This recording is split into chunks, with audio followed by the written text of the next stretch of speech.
Hello, আসসালামু আলাইকুম। আজকে আমরা একটা বিষয় নিয়ে আলোচনা করব, আর সেটা অলরেডি আপনারা এই ভিডিওর টাইটেল থেকে বুঝতে পেরেছেন। আমি আপনাদেরকে প্রথমে একটা বাক্য লিখে দিই, আপনারা একটু বলবেন যে আসলে এটা বাক্য কিনা।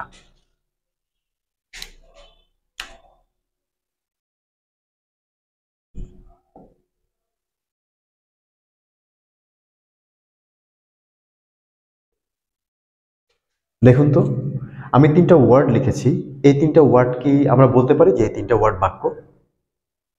আপনাদের মধ্যে 90% স্টুডেন্ট বা যারা দেখছেন এই ভিডিওটা তারা নিশ্চয়ই বলবেন যে না, এটা একটা বাক্য না। অর্থাৎ আমরা বলতে পারি রহিম রহিম রহিম, এই ৩টা ওয়ার্ড কখনোই একটা বাক্য হতে পারে না।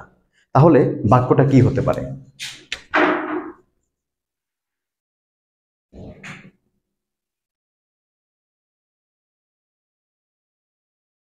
রহিম ইজ আ স্টুডেন্ট, রাইট? রহিম একজন ছাত্র, এটা কিন্তু একটা বাক্য হতে পারে। তাহলে উপরের যে শব্দগুলো, ২-৩টা শব্দকে একত্রিত করেছি, সেটা কোনো বাক্য তৈরি করলো না, বাট নিচের যে শব্দগুলো তৈরি করেছি সেটা কিন্তু একটা বাক্য তৈরি করলো।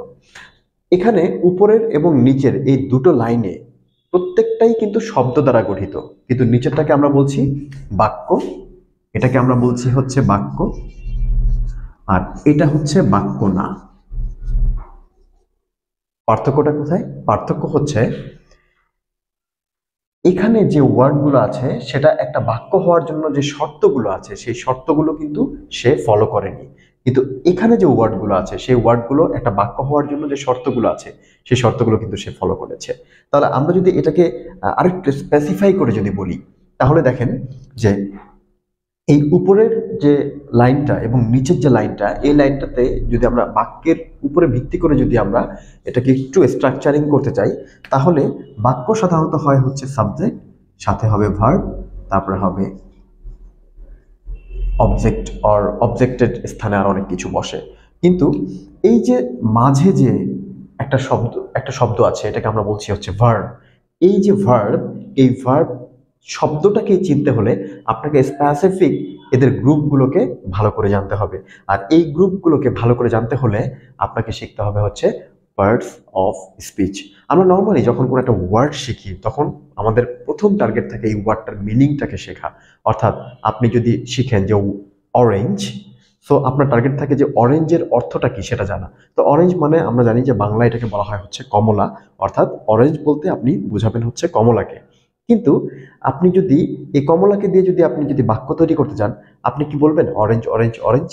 না, আপনি হয়তো বলতে পারেন আই লাইক অরেঞ্জ, অথবা আই ডোন্ট লাইক অরেঞ্জ। এই দুইটা যে কোনো একটা, অথবা এই রিলেটেড কথাগুলো বলবেন। এই যে আমি কতগুলো বাক্য তৈরি করলাম, কতগুলো শব্দ দিয়ে এই বাক্যগুলো তৈরি করলাম, এই যে শব্দ, এই প্রত্যেকটা শব্দকে কতগুলো গ্রুপে ভাগ করা হয়েছে, যে গ্রুপটাকে বলা হয় হচ্ছে পার্টস অফ স্পিচ। তার মানে আপনাকে শুধু শব্দ শিখলেই হবে না, শব্দের সাথে তার গ্রুপটাকে কিন্তু শিখতে হবে, এই শব্দটা কোন গ্রুপ বিলং করে, কারণ সেই গ্রুপের উপরে ভিত্তি করে আপনাকে একটা বাক্য তৈরি করতে হবে।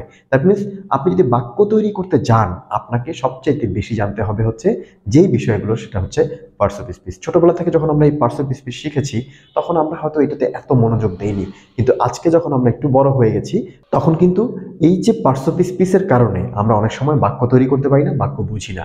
তো এই কারণে আপনাকে কি করতে হবে? বেশি করে পার্টস অফ স্পিচ জানতে হবে। আজকে আমি আপনাদের সাথে আলোচনা করছি হচ্ছে পার্টস অফ স্পিচ নিয়ে।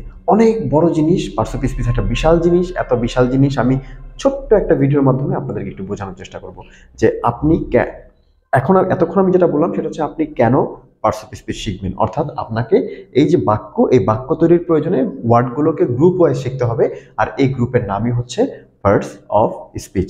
এখন পার্টস অফ স্পিচটা আপনি কিভাবে শিখবেন তার উপরে একটা ধারণা আমি আপনাদেরকে দেওয়ার চেষ্টা করব।